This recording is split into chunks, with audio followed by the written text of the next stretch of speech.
আজি আমি এটা চেপ্টাৰ কৰিম যেটাৰ নাম হ'ল কি সমান্তৰ প্ৰগতি। তাত সমান্তৰ প্ৰগতিৰ কিন্তু বহুত কি আছে ইম্পৰ্টেন্স আছে। কিয়? কাৰণ ইয়াত এক্সামত এইচএসসি এক্সামত কি হয় 5 পৰা 6 মাৰ্ক আহে। এইটো চেপ্টাৰ বহুত সহজ চেপ্টাৰ, এইকাৰণে এই চেপ্টাৰটো ভালদৰে যদি অলপ এবাৰ পঢ়া তোমালোকে কোশ্চিন যিয়ে নাহক কৰিব পাৰিবা। এইকাৰণে আমালোকে ইয়াত কেনেকৈ পঢ়িম, এই চেপ্টাৰটো 4টামান পাৰ্ট বনাম। তাৰে প্ৰথম পাৰ্টটো 5.1 অনুশীলনীত কমপ্লিট কৰিম, তাৰপিছত 2, 3 এনেদৰে 4 কমপ্লিট কৰাৰ পিছতহে এই চেপ্টাৰটো শেষ হ'ব। এতিয়া আমালোকে পঢ়িম যিটো চেপ্টাৰ নাম পঢ়িম ক'লো, এইটোৰ নাম কি আছিল তোমালোকে অলপচোন কোৱাচোন। এইটোৰ নাম আছিল কি সমান্তৰ প্ৰগতি। কি নাম আছিল? সমান্তৰ প্ৰগতি। সমান্তৰ প্ৰগতি ইয়াত ইংৰাজীত চেপ্টাৰটোৰ নাম আছে কি এৰিথমেটিক progression। কি নাম আছে? Arithmetic progression। তাত এৰিথমেটিক progressionত আমালোকে চমুকৈ ইয়াক এপি ৰে বুজোৱা হয়। কি ৰে বুজোৱা হয়? এপি। তাত প্ৰথমে এতিয়া আমালোকে পঢ়িব লাগিব যে সমান্তৰ প্ৰগতি কি। তাৰ আগতে আমালোকে পঢ়িম যে progression বা আৰু এটা কি সমান্তৰ কি। তাত progression পঢ়াৰ আগত প্ৰগতিক আৰু আমালোকে কি কি নামেৰে জানিব পাৰিম। প্ৰগতি বুজায় যে সংখ্যাৰ তালিকা। কাৰ তালিকা? সংখ্যাৰ তালিকা বা কি যাক আমালোকে কি বুলি কওঁ সিৰিজ বুজায়। এতিয়া আৰু আমালোকে বুজিলো যে সমান্তৰ কি। সমান্তৰ কি যে সাধাৰণ অন্তৰৰ কথা কয়। সাধাৰণ অন্তৰক ইংলিছত কি বুলি কোৱা হয়? Common difference. এতিয়া বুজিব লাগিব যে কমন ডিফাৰেন্স কি আৰু সিৰিজ কি। তাৰে ফাৰ্স্ট আমালোকে পঢ়িম যে সিৰিজ কি। সিৰিজ সংখ্যাৰ তালিকাবিলাকক বিনে গোটবিলাককে আমালোকে কি বুলি কওঁ? সিৰিজ বুলি কওঁ। যেনে এক্সাম্পল ধৰি লোৱা 2, 4, 6, 8, 10, 12, 16, 12, 14, 16। এইটো এটা কি লৈছো? সংখ্যাৰ গোট লৈছো। এটা কিমানটা সংখ্যা আছে? বহুকেইটা সংখ্যা আছে। এটা, দুটা, তিনিটা, চাৰিটা, পাঁচটা, ছয়টা, সাতটা, আঠটা আৰু এনেদৰে অসীম সংখ্যা ল'ব পাৰো। এনে ধৰণৰ গোটবিলাকক আমালোকে কি বুলি কওঁ? যে সিৰিজ বা প্ৰগতিত থকা বুলি কওঁ। এতিয়া আৰু এটা এক্সাম্পল লওঁ। এই এক্সাম্পলৰ হয় কমন ডিফারেন্স কি এইটো বুজাই দিম। 3, 6, 9, 12, 15, 18 এনেদৰে কৈছে। এইটো এটা কি সংখ্যাৰ গোট। এতিয়া আমালোকে বুজাব লাগিব কমন ডিফাৰেন্স। কমন ডিফাৰেন্স উলিয়াবলৈ হলে আমালোকে কৰ্মিক শব্দটোৰ বিষয়ে জানিব লাগিব। শব্দটোৰ বিষয়ে কাৰ বিষয়ে? কৰ্মিক শব্দটো। কৰ্মিক মানে কি বুজা? যে এটাৰ পিছত আনটো। যেনে মই যদি কওঁ যে 2ৰ পিছৰ সংখ্যাটো কি? 2ৰ পিছৰ সংখ্যাটো 3। মই যদি কওঁ 5ৰ পিছৰ সংখ্যাটো কিমান? 5ৰ পিছৰ সংখ্যাটো 6। এই 5ৰ পিছৰ সংখ্যাটোকে আমালোকে কি বুলি কওঁ? কৰ্মিক সংখ্যা বুলি কওঁ। মানে এটাৰ পিছত আনটো। মই যদি কওঁ এজন ফাৰ্স্ট হৈছে তাৰ পিছত কি হ'ব? সেকেন্ড হ'ব। তাত এই দুটা লগালগি সংখ্যা দুটাক আমালোকে কি বুলি কওঁ? কৰ্মিক সংখ্যা বুলি কওঁ। 4, 5, 6 এইবিলাক কি কৰ্মিক সংখ্যা। বুজি পাইছা? তাত এতিয়া কৰ্মিক সংখ্যা যদি এইবিলাক হয়, তাত ইয়াত কৰ্মিক সংখ্যা বুজিলো। তাত কৰ্মিক সংখ্যাৰ কথা যেতিয়া ক'লো যে ইয়াত কমন ডিফাৰেন্সৰ কথা কেনেকৈ আহে। কমন ডিফাৰেন্স হ'ব যদি দুটা কৰ্মিক সংখ্যাৰ মাজৰ পাৰ্থক্য। তাত এই দুটা কৰ্মিক সংখ্যাৰ মাজৰ পাৰ্থক্য কিমান? আৰু পাৰ্থক্য উলিয়াবলৈ হলে সদায় আমালোকে কি কৰিম? সেকেন্ডৰ পৰা ফাৰ্স্ট বাদ দিম, 4ৰ পৰা 2 বাদ দিম। কিমান হ'ব? 2 আৰু 4, 6 ইয়াৰ পৰা 6ৰ পৰা 4 বাদ দিলে কিমান হ'ব? 2। ঠিক আছে? এইটো কৰ্মিক। ইয়াৰ পিছত যেটো কৰ্মিক আৰু এই যে কৰ্মিক সংখ্যাবিলাক যে লৈছো, কৰ্মিক সংখ্যাবিলাকৰ মাজৰ পাৰ্থক্য একে হ'ব লাগিব।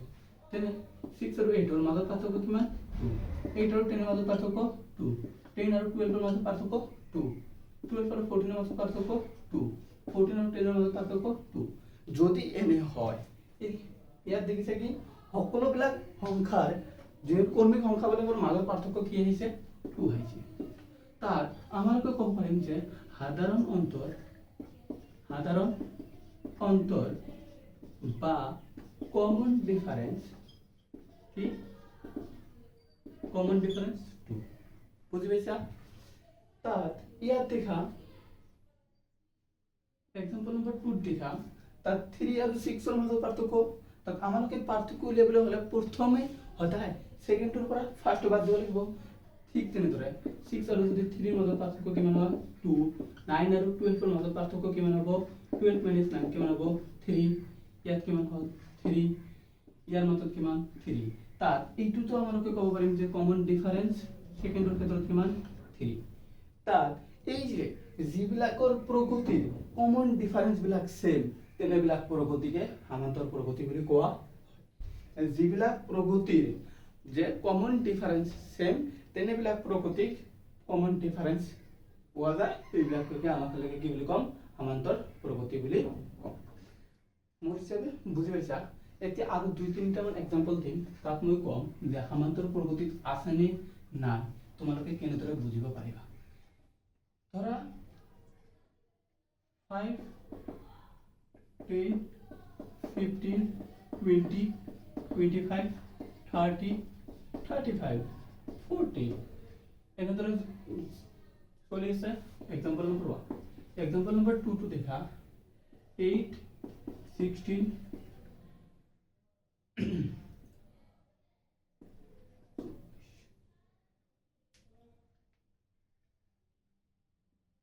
32 40 48 এনেদৰে চলি আছে ঠিক আছে আৰু এটা এক্সাম্পল লোৱা 3 নম্বৰ 2 ধৰা 9 18 26 37 এনেদৰে চলি আছে এনেবিলাক কক কি বুলি কোৱা হ'ব যে এপিত আছে নে নাই আমাকে কেনেকৈ কম এপিত আছে নে নাই আমাকে কেনেকৈ এইটো উলিয়াবৰ কাৰণে আমাকে কি কৰিব লাগিব যে এপিত আছে নে নাই তাৰ কাৰণে দেখিব লাগিব কমন ডিফাৰেন্স তাত এটা সম্পৰ্ক কি কমন ডিফাৰেন্স যাক আমাকে ডিৰে বুঝোৱা বা সাধাৰণ অন্তৰ এতিয়া হল যে কমন ডিফাৰেন্স বা সাধাৰণ অন্তৰ তাত কমন ডিফাৰেন্স টু কি 5 আৰু 10 5 আৰু 10 ৰ মাজত কমন ডিফাৰেন্স কিমান 5 সদায় আমি কি কৰিম সেকেন্ডৰ পৰা ফাৰ্ষ্টটো বিয়োগ কৰিম 15 আৰু 10 ৰ থাৰ্ডটোৰ পৰা সেকেন্ডটো কি হ'ব 5 ফোৰটোৰ পৰা থাৰ্ড কিমান হ'ব 5 এনেদৰে যদি দিবা 5 5 5 5 তাত এইবিলাকক আমালোকে কি বুলি কওঁ কমন ডিফারেন্স বুলি কওঁ তাত এইটো কি কমন ডিফারেন্স তাত কমন ডিফারেন্স যদি 5 হয় তাত এইটো কি সুত আছে সমান্তর প্ৰগতিত আছে বুলি আমালোকে ক'ব পাৰি ঠিক আছে ইয়াত দেখা 8 ইয়াত কিমান হ'ব 16 আৰু 24 ৰ মাজত পাৰ্থক্য কিমান 8 32 আৰু 24 ৰ মাজত পাৰ্থক্য কিমান হ'ব 8 32 আৰু 40 মাজত পাৰ্থক্য 8 8 তাত এইটো কমন ডিফারেন্স কিমান 8 তাত এইটো এপি আছে তাত এইটো দেখা 9 লগত এই দুটাৰ মাজত কমন ডিফাৰেন্স বা ডিফাৰেন্স কিমান 9 এই দুটাৰ মাজত ডিফাৰেন্স কিমান দেখা এই দুটাৰ মাজত ডিফাৰেন্স আছে 8 এই দুটাৰ মাজত ডিফাৰেন্স কিমান 11 এতিয়া কোৱা এইটো তোমালোকে কোন কমন পাইছো ডিফাৰেন্সৰ মাজত কোনো কমন পোৱা নাই কমন নাই যদি কমন না থাকে তাতে এইটো এপি নহব বুজি পাইছা কি কোনবিলাক সমান্তর প্রগতি এপিত থাকে কোনবিলাক এপিত নাথাকে বুজি গলা এইটো তোলা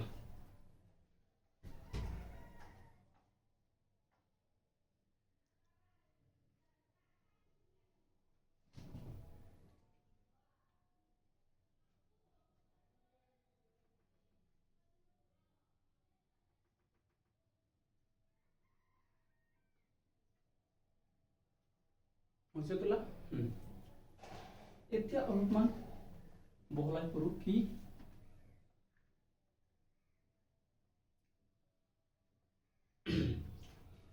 ধৰা এটা এক্সাম্পলৰ সহায়তে আমালোকে সমান্তৰ পৰ্বতেৰ কি আছে জেনাৰেল ফৰ্ম আছে এই জেনাৰেল ফৰ্মটো প্ৰকাশ কৰি কেনেদৰে ধৰা এক্সাম্পল নম্বৰ 1 ধৰা 2 4 6 8 10 12 and 14 ঠিক আছে এটো সমান্তর পর্বতত আছে নে প্রথমে চেক করা এই দুটা কর্মী সংখ্যার মধ্যে পার্থক্য উলিয়া adjacent number যাক ইংলিশত adjacent number বুলি কয় 2 2 2 তাত কমন ডিফারেন্স আছে মানে কমন আছে ডিফারেন্স বিলাকৰ মাজত কমন আছে তাতে এটো কি আছে সমান্তৰ পৰ্বতত আছে বুজি পালো যেহেতু ডিফাৰেন্স বিলাকৰ মাজত সেম ডিফাৰেন্স পাইছো এই কাৰণে এইবিলাকক আমালোকে কি বুলি কয় কমন ডিফাৰেন্স আৰু যদি কমন ডিফাৰেন্স উলিয়াব পাৰো তাত আমালোকে কি বুলি কলো এপি বুলি কৈ দিলো এতিয়া যেটো প্ৰথমত থাকে ফাৰ্স্ট যেটো সংখ্যাৰে তালিকাটো আৰম্ভ হয় বা গোটটো আৰম্ভ হয়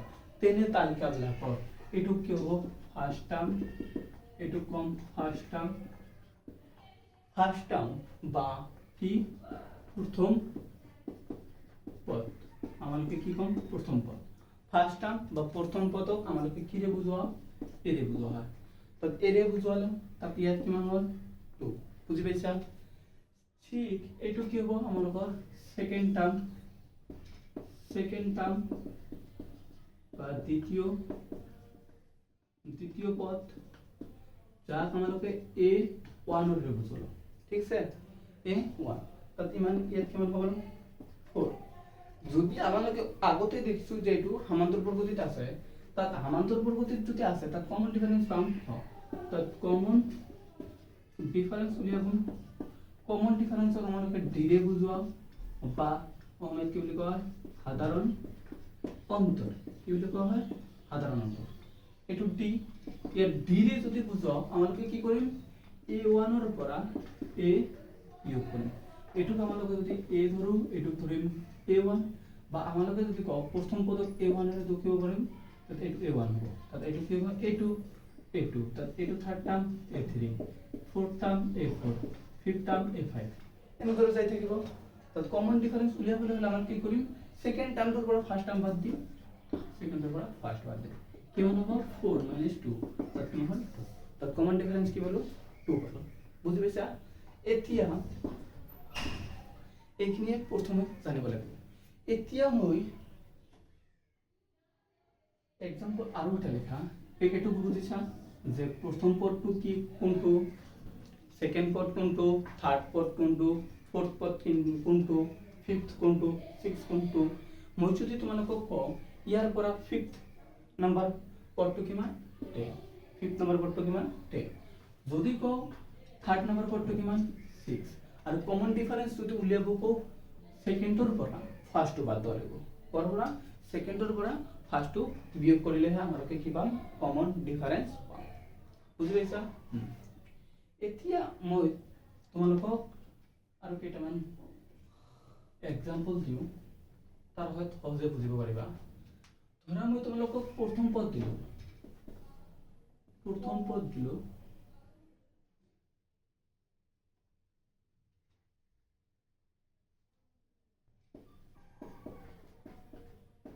প্ৰথম পদ এ যদি প্রথম পদ এ 3 হয় কমন ডিফারেন্স সাধারণ অন্তর যদি ডি রে বুঝো এটো যদি 5 হয় তেন্তে মই যদি তোমালোকক কওঁ যে এপি আমাদের প্রগতিটো উলিওয়া তেনেহলে কি কেনেদৰে উলিয়াবা এই প্ৰথম পদটো এ তাৰ পৰৰ পদটো কি কৰিম এৰ লগত ডি যদি এড কৰো তাৰ পৰৱৰ্তী পাম a1 পাম তাৰ পৰৱৰ্তী পদৰ লগত যদি আৰু ডি এড কৰো তাত a2 পাম অলপ আগতে কৈছিলো যে নাই 2 ধৰিছিলো 4 ধৰিছিলো 6 8 10 তাত সমান্তৰ প্ৰগতিটোৰ প্ৰথম পদ কিমান আছিল 2 কমন ডিফাৰেন্স আছিল কিমান 2 তাত যদি 2 লগত 2 এড কৰিলে কিমান পাইছিলো 4 4 এৰ লগত যদি 2 এড কৰিছিলো কিমান পাইছিলো 6 তাত এইটো আছিল আমাৰ a1 এইটো আছিল কি a2 a3 a4 তাত কি কলো যে a1 এর লগত যদি d এড কৰো a2 পাম তাত ইয়াতে কি কৰাল a এৰ লগত যদি বা এইটো যদি a1 ধৰো তাত এইটো হ'ব a2 এইটো হ'ব কি a3 ঠিক আছে যদি a1 এর লগত d এড কৰো তাত কি হ'ব a2 a2 এৰ লগত যদি d এড কৰো কিমান হ'ব a3 তাত a3 এৰ লগত যদি d এড কৰো কিমান হ'ব a4 আৰু a4 এৰ লগত যদি আমালোকে d এড কৰো কিমান হ'ব a5 বুজি পাইছা এতিয়া হল কথাটো এনেকুৱা যে এতিয়া হল কথাটো কি কেনেকুৱা যে আমালোকে যদি প্ৰথম পদৰ পৰা দ্বিতীয় পদটো যাব বিচাৰো তাত ফাৰ্স্ট টাৰ্মৰ পৰা যদি দ্বিতীয় টাৰ্মটো যাব বিচাৰো তাত কি পাম a প্লাস a1 এৰ লগত d এড কৰিলে পাম ঠিক আছে এতিয়া যদি আমালোকে a2 এৰ পৰা যদি a3 যাব বিচাৰো তেন্তে কি কৰিম a2 প্লাস d কৰিলে কিমান পাম এটো a2 পাম এটো কি পাম a3 পাম বুজি পাইছা নে নাই তোমালোকে যে মই কি কৈ আছো যে প্ৰথম পদটোৰ লগত যদি d এড কৰো মানে কমন ডিফাৰেন্সটো এড কৰো তাহলে আমাকে সেকেন্ড পাৰ্টটো পাম যদি সেকেন্ড পাৰ্টটোৰ লগত যদি আমাকে কমন ডিফাৰেন্স এড কৰো তেন্তে আমাকে কি পাম থার্ড টার্মটো পাম এতিয়া হল যে এনেটো তো পাই থাকিম যদি a4 টার্মটো এড কৰো বা a3 টাৰ্মটো লগত যদি a3 টাৰ্মটোৰ লগত যদি d এড কৰো তেন্তে কি পাম a4 পাম বুজি পাইছা এতিয়া মই ইয়াৰ পৰা এটা জেনাৰেল আনিব বিচাৰো যে জেনাৰেল ফৰ্মুলা উলিয়াব বিচাৰো জেনাৰেল ফৰ্মুলাটো কি যে সামান্তৰ প্ৰগতিটো এনেকুৱা আৰ্হিত যে সকলো সময়তে থাকিব লাগিব যদি কি এনেকুৱা আৰ্হিত নাথাকে তেন্তে এইটো সামান্তৰ প্ৰগতি হ'ব নোৱাৰে কেনেকৈ দেখা যদি মই প্ৰথম টাৰ্মটো a বুলি ধৰি লওঁ প্ৰথম পদটো a বুলি ধৰি লওঁ তাৰ দ্বিতীয় পদটো পাবলৈ হলে তাৰ লগত কি এড কৰিব লাগিব তাৰ দ্বিতীয় পদটো পাবলৈ হলে d এড কৰিব লাগিব বুজি পাইছা প্ৰথম পদটোৰ লগত d এড কৰিলে তাৰ দ্বিতীয় পদটো পাও এতিয়া যদি মই তৃতীয় পদটো পাব বিচাৰো এইটোৰ লগত আৰু কি এড কৰিব লাগিব d এড কৰিব লাগিব তাৰ মানে কি a + b আৰু d এড কৰিব লাগিব বুজি পাইছা এতিয়া যদি মই থাৰ্ড টাৰ্মটোৰ পৰা যদি ফৰ্থ টাৰ্মটো পাব বিচাৰো ইয়াৰ লগত আৰু কি এড কৰিব লাগিব d এড কৰিব লাগিব a + d + d + d বুজি পাইছা এতিয়া যদি এই টাৰ্মটোৰ লগত যদি আৰু যদি টাৰ্ম পাব বিচাৰো ইয়াৰ লগত d এড কৰিব লাগিব তাত কি হ'ব a + d + d + d + d বুজি পাইছা মই তোমালোকক তিনিটা পদ দেখুৱাইছো কেনেকৈ হ'ব এইখিনি বাদ দিয়া এতিয়া কি হ'ব যে ফার্স্ট টার্ম a তার পিছৰটো হল a + d তাৰ পিছৰটো হল a + 2d a plus ঠিক আছে এটা হল কি আমালোকৰ জেনাৰেল ফৰ্ম এতিয়া মই কি কৰো যে যদি প্ৰথম পদটো দিয়া আছে কমন ডিফাৰেন্সটো দিয়া আছে তাত এইটো জেনাৰেল ফৰ্মটা আগলৈকে মনত ৰাখিবা এইটো হল কি জেনারেল ফর্ম তাত এতিয়া আমালোকক কি কৈছে যে এপি টো উলিয়াব লাগে তাত এপি টো কেনেকৈ উলিয়াম এইখিনি বুজি পাইছা জেনারেল ফর্ম এইখিনি বহুত ইম্পর্টেন্ট হয় জেনারেল ফর্মটো তাত সেম যেতিয়া আমালোকে ইয়াতে লিখি দি আছো ইয়াত আমালোকক কি উলিয়াব কৈছে যে এপি উলিয়াব কৈছে তাত এপিৰ জেনাৰেল ফৰ্মটো কি জানো আমালোকে a তাৰপিছতো a + d তাৰপিছতো a + 2d তাৰপিছতো a + 3d a + 4d এনেকৈ যাই থাকিব a + d a + 2d a + 3d ঠিক আছে তাত ইয়াত এক পদটো কি 3 সেকেন্ড পদটো কি হ'ব 3 + 5 ঠিক আছে থার্ড পদটো কি হ'ব 3 2 * 5 ঠিক আছে এতিয়া কি হ'ব 3 * 5 ঠিক আছে ইয়াত আছে কি 3 4 * 5 বুজি পাইছা এতিয়া কি হ'ব দেখা 3 8 3 * 10 কিমান হ'ব 3 + 10 13 13 ইয়াত কি হ'ব 3 * 5 কিমান 15 15 + 3 কিমান 18 4 * 5 20 20 + 3 23 তাত এইটো হ'ব আমালোকৰ সমান্তৰ প্ৰগতিটো এনেদৰে যাই থাকিব বুজি পালা আজি তোমালোকক আৰু দুই তিনিটা মান দিন তোমালোকে কৰিবা কৰি আনিবা ঠিক আছে এই যদি নম্বর অঙ্ক কোশ্চেন যদি প্রথম পদ a 5 হয় কমন ডিফারেন্স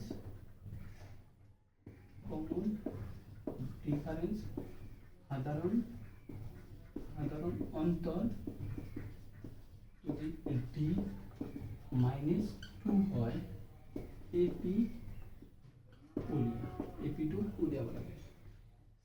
এক নম্বর এক্সাম্পল 2 নম্বর এক্সাম্পল টু এ প্রথম পদ a equal to 6 b equal to a2 equal to 8 ap উলিয়া যদি কৰিব নোৱাৰা তেন্তে মই কালি গৈ কৰিম। আজি ইয়াতে ক্লাছ শেষ কৰিলোঁ। মই ধৰিলোঁ তোমালোকে বুজি পাইছা। ধন্যবাদ। ক্লাছ